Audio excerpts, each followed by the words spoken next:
Assalamualaikum warahmatullahi wabarakatuh. Di kesempatan kali ini kita akan lanjut materi tentang perbandingan trigonometri pada segitiga siku-siku. Mohon diikuti dan catat setiap poin pentingnya.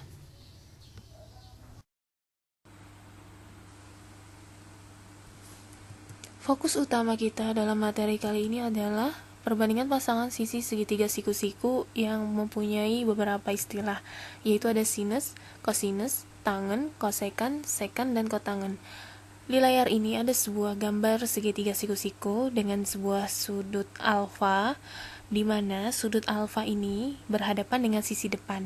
Kemudian sisi yang ada di dekat atau di sebelah sudut alfa itu disebut sisi samping, kemudian ada juga sisi miring. Jadi ada trik biar kalian ingat untuk menentukan sin alfa itu bagaimana. Di sini ada bagian yang berwarna merah. Itu cara menghafalnya biar gampang. Kalau mencari sin, yaitu depan per miring. Jadi nanti depannya misalkan berapa senti, miringnya berapa. Itu perbandingan sinusnya. Kemudian kalau cos, samping miring, sami. Kalau cos sami, kalau sin tadi adalah demi. Kalau tan itu desa, depan samping. Nah, gimana sih cara tahu depan samping dan miring? Ini berkaitan dengan dalil Pitagoras yang sudah kalian pelajari dulu di kelas 8 SMP. Nah, kemudian kalian tidak perlu menghafal ini semua, cukup yang 3 ini aja, yaitu sinus, kosinus, dan tangen. Kalau kosekan, sekan, dan kotan ini adalah kebalikan dari masing-masing istilah tadi. Kalau kosekan itu kebalikannya sin, kalau sekan kebalikannya kos, kalau kotan kebalikannya tan. Jadi cukup hafalkan yang ini aja. Sin itu demi, kos sami, tan itu. Nah, tinggal dibalik aja kalau menentukan misalkan sekan atau kosekan dan kotannya. Jadi seperti itu. Jadi kalian cukup ingat dulu belajar di SMP mencari sisi miring gimana. Sisi miring kuadrat adalah hasil penjumlahan masing-masing kuadrat sisi depan dan sisi sampingnya. Jadi tolong ya. Baik, perhatikan di sini ada dua buah segitiga siku-siku, yaitu segitiga ABC dan PQR. Dan juga letak sudutnya yaitu sudut A. Itu beda ya, tidak sama antara satu gambar dengan yang lain. Nah, di sini bisa kita lihat bahwa A sebagai sudut ini patokan kita ya. Sudut A ini berhadapan dengan sisi apa? Yaitu berhadapan dengan sisi BC. Maka BC dikatakan sebagai sisi depan dari sudut A. Kemudian sisi sampingnya yaitu AB. Ya, AB adalah sisi sampingnya. Nah, sekarang kalau A ini saya ganti atau saya geser ke sini, ke bagian sini, ya, di sini. Maka untuk mencari sinnya, sin A untuk segitiga ABC sama nggak dengan tadi? Tidak sama, karena kalau letak A-nya di sini atau sudutnya di sini, maka dia berhadapan dengan sisi depannya yaitu AB. Jadi AB sebagai sisi depan, bukan lagi sebagai sisi samping. Jadi tolong masing-masing siswa, saya harap benar-benar paham dan selalu ingat bahwa untuk menentukan sisi depan samping miring ini mohon untuk tidak terbalik gitu ya. Jadi misalkan kalau ditanya sudutnya itu berada di sini, berarti mencari sin A yaitu adalah depan per miring yaitu BC per AC gitu. Tapi kalau A-nya di sini, sinnya adalah AB per AC. Nah, begitu. Nah, kira-kira gimana kalau kita beralih ke gambar yang satunya di PQR. Nah, ini tadi hasil pengamatan kita ya. Ini boleh dicatat. Nah, pertanyaan Ibu adalah sin A dan tan A pada segitiga PQR itu apa? Apa per apa? Mohon ditulis di kolom komentar ya. Di sini ada sebuah tabel yang berisi tentang perbandingan trigonometri sudut-sudut istimewa. Nah, sudut istimewa itu yaitu 0 derajat, 30, 45, 60, sampai 90 derajat. Nah, kelima sudut ini kenapa dikatakan sudut istimewa? Karena untuk memperoleh nilai fungsi trigonometrinya itu tidak rumit. Jadi ada salah satu nanti saya beri contoh kenapa sin 30 itu setengah. Nah, itu memperoleh nilai setengah itu caranya tidak terlalu rumit. Jadi namanya dikatakan sudut istimewa. Nah, mohon selama libur saya minta kepada seluruh siswa masing-masing, tolong hafalkan nilai-nilai sin, cos, tan dari sudut-sudut istimewa berikut. Nah, mau cara menghafalnya apapun itu terserah. Nah, ada salah satu cara menghafalnya setelah ini, mohon diperhatikan ya. Perhatikan di sini ada sebuah segitiga sama sisi. Semua dari kalian tahu bahwa ciri sama sisi itu semua sisinya sama. AB, BC sama AC itu sama-sama saya beri di sini misalkan 2x. 2x, 2x, bawahnya juga. Nah, sekarang gambar segitiga sama sisi ini kita bagi dua supaya kita memperoleh sudut istimewa yang tadi di tabel ya.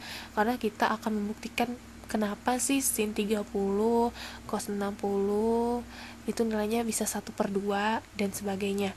Nah, ketika kita membagi dua segitiga ini, maka terbentuklah sebuah segitiga siku-siku. Ingat dalil Pitagoras ya. Nah, untuk mencari sin, kita butuh sisi depan dan miring ya. Begitu juga dengan cos, kita butuh sisi samping dan miring. Nah, kita cari dulu C ke D ini ukurannya berapa sih? Nah, kita pakai Pitagoras ya. Nah, AD kuadrat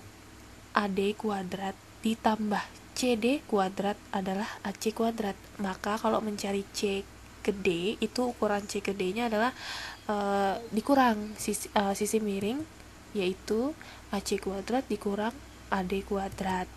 Nah, hasilnya seperti ini. Sisi miringnya kan 2x tuh, kalau dikuadratkan 4x kuadrat dikurang sisi sampingnya x kuadrat. Nah, jadi hasilnya 3x kuadrat. CD kuadrat adalah 3x kuadrat. Kalau kita mau menentukan ukuran C ke D, itu berarti tinggal diakarkan ini. Akar dari 3x kuadrat. Nah, supaya nggak bingung, satu-satu juga nggak apa-apa. Akar 3 ya ditulis saja akar 3 tetap. X kuadrat kalau diakarkan ya jadi X. Jadi jawabannya ukuran C ke D adalah X akar 3. Sisi tegaknya udah ada nih, tinggi dari segitiga sama sisinya sudah ada, yaitu X akar 3. Nah, kalau kita ingin membuktikan cos 30, berarti kalau mencari cos kan samping miring. Nah, sampingnya ini misalkan 30 derajatnya kan di sini.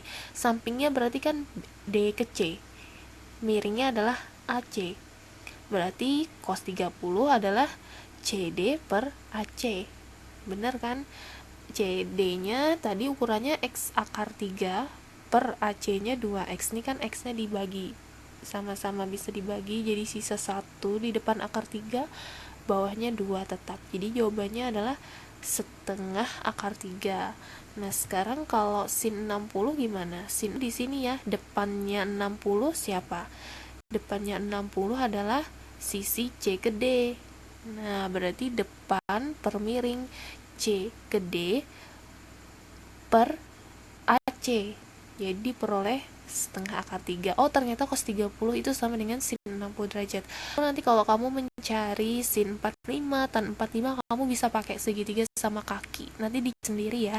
Oke, kenapa tadi saya meminta dari kalian untuk mengingat dan atau menghafal dari sin, cos, tan, sudut istimewa? Karena materi ini itu akan lagi didalami di kelas 11. Jadi kalau basicnya itu kurang kuat, maka kamu akan kesulitan untuk memahami pelajaran nanti di kelas 11. Di sini saya tawarkan ya cara mengingat perbandingan trigonometri. Kalau kamu malas menghafal, ini kamu pakai jari.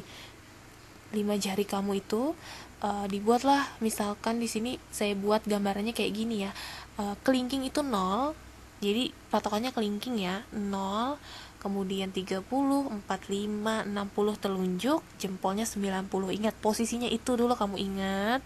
Kemudian ini ada setengah akar N, ini patokan rumusnya. Jadi apapun nanti sudutnya bisa patokannya itu setengah akar N. N-nya nih apa? N-nya ini nilai yang ada di garis hijau sama kuning. Jadi gini, kalau kamu mencari sin, berarti kamu menggerakkan dari kiri ke kanan. Artinya kalau mau nyari sin, patokannya adalah nolnya itu dari kelingking sampai ke jempolnya itu 4. Jadi kelingking 0, kemudian 1, 2, 3, 4 dari kiri ke kanan.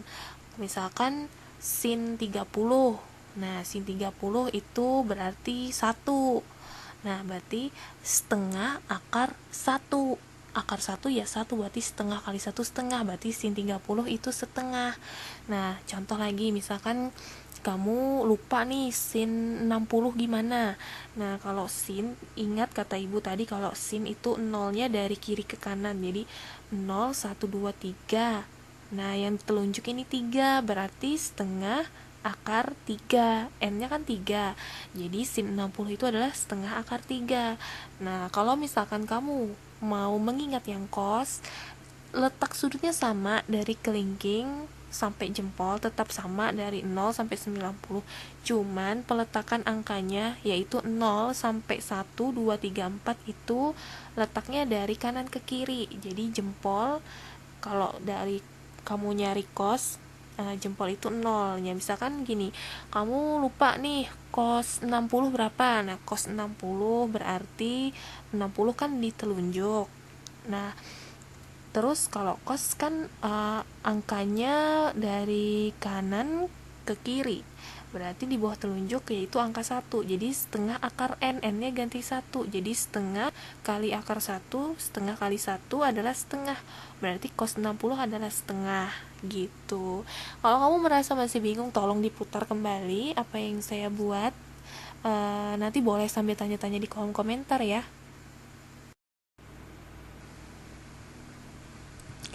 Perhatikan segitiga PQR berikut. Yang ditanya adalah sin A, sin alfa, dan kosekan beta. Di sini udah ada ukuran 2 dan akar 5. Kalau yang ditanya sin alfa, berarti kita butuh depan dan miring. Depannya ada nih alfa di sini, depannya alfa adalah QR atau RQ, ini akar 5 ya panjangnya. Nah, yang kita belum tahu adalah miringnya, P ke R-nya. Berarti kalau mencari miring adalah tinggal dikuadratkan ya, akar 5 kuadrat dengan 2 kuadrat, kemudian nanti akarnya itu hasil dari P ke R. Jadi hasilnya seperti ini. Akar 5 kalau dikuadratkan 5 ya, akar kali akar, akarnya hilang. Berarti 4 tambah 5, 9. Jadi P ke R itu ukurannya 3. Udah selesai. Kalau udah dapat miring, kita udah pasti tahu sin alfanya berapa. Berarti sin alfanya adalah depan, yaitu Q ke R per miring, PR-nya. Q ke R akar 5, miringnya 3. Jadi sin alfanya adalah 1/3 akar 5 gitu. Kemudian kalau kosekan beta, kosekan lawannya kosekan itu lawan dari apa? Sin beta ya. Kalau sin beta, ini beta di sini, sinnya apa? Sin beta depan per miring, berarti depannya beta adalah 2, miringnya tadi apa? Miringnya adalah 3, berarti tinggal dibalik jadi 3/2 gitu ya enggak? Kosekan kan lawannya kebalikan dari sin ya, sin beta berarti depan miring, berarti ini miring per depan, ini kan dibalik aja nih gitu. Kalau kamu masih bingung, diulang-ulang aja nggak apa-apa ya. Kita lanjut ke contoh yang berikutnya. Baik, perhatikan di sini ada sebuah objek berupa pohon dan juga ada seorang pengamat di sini. Tinggi badannya adalah 1,5 meter. Soal seperti ini biasanya keluar di beberapa ujian ya. Nah, biasanya yang ditanya itu adalah total tinggi objek dari bawah sampai ke atas. Nah, masalahnya kita hanya tahu tinggi objek ini hanya sampai batas tinggi pengamat ya. Dari sini ke sini itu 1,5 meter. Seterusnya tinggi pohon kita nggak tahu berapa. Cuma di sini ada clue, yaitu berupa sudut elevasi. Nah, sudut elevasi ini kan sudut pengamatnya nih terhadap objek 30 derajat. Kemudian ada juga nih jarak dari pengamat ke objek di sini ya sebesar 3 meter. Ada di sini, kalau kamu udah paham yang tadi, ada 30 derajat, ada sisi samping, kemudian kita butuh sisi yang di depan 30 derajat. Kita kan perlu yang ini nih. Kita perlu tahu ukuran atau sisi yang berhadapan langsung dengan sudut elevasinya. Dan itu juga merupakan tinggi pohon yang perlu kita tahu berapa ukurannya gitu. Nah, di sini kalau kita butuh depan dan samping, itu kita pilih apa? Sin, cos, apa tan? Kita perlu pakai tan ya. Nah, kalau tan kan tadi perbandingannya depan per samping. Kalau sin, kalau kamu ngerjain ini pakai sin kan depan per miring. Nah, miringnya kita nggak perlu pakai, kita nggak perlu tahu karena itu bukan yang ditanya gitu. Tan 30 berapa? Tan 30 itu nilainya sepertiga akar 3 atau nulisnya akar 3 per 3 sama aja. Tan 30 kemudian disama dengan kan misalkan depan 30 derajat ini kita beri variabel X misalkan. X itu nanti akan membantu kita untuk total tinggi pohon ini dari dari bawah sampai ke atas ya.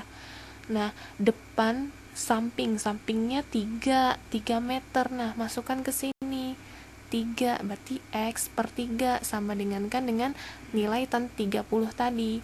Nah, ini kamu tinggal kali silang atau bagaimana terserah nanti kamusnya.